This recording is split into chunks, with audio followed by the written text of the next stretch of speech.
Hey guys, অনেক দিন বাদে আমি এলাম তোমাদের কাছে ভিডিও করার জন্য। করা হয় না। আজকে রথযাত্রা, আমি আমার বাড়ির ঠাকুরকে পুজো দিলাম। দেখো, এই হচ্ছে বড় মা, এই হচ্ছে ভোলেনাথ,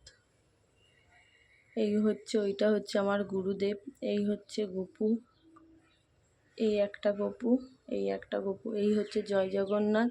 এখানেও আছে সুভদ্রা, বলরাম, জগন্নাথ।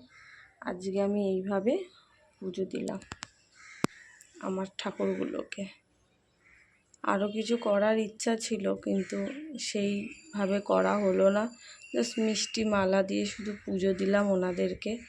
অনেক দিন বাদে দেওয়া হলে এইভাবে পুজো। আবার সামনে শ্রাবণ মাস আসছে, শ্রাবণ মাসের পুজো দেবো। কেমন লাগলো আমার পুজোটা তোমরা বলো। কেন এখন তোমাদের কাছে ছোট মিনি ভিডিও আনা হয় না? কেন আমি এখন রয়েছি বাপের বাড়িতে, এই বাড়িতে নেই বলে কারণ কোনো ভিডিও আনা হচ্ছে না।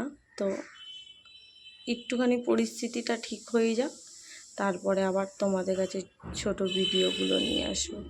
কেমন হয়েছে পুজোটা বলো।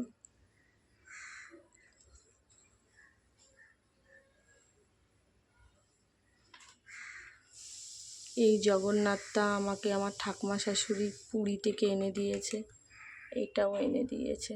কিন্তু জগন্নাথ, কিন্তু দেখতে কৃষ্ণর মতন, অর্ধেক কৃষ্ণ অর্ধেক জগন্নাথ। টাটা, রাখলাম, আবার পরে আসবো তোমাদের কাছে।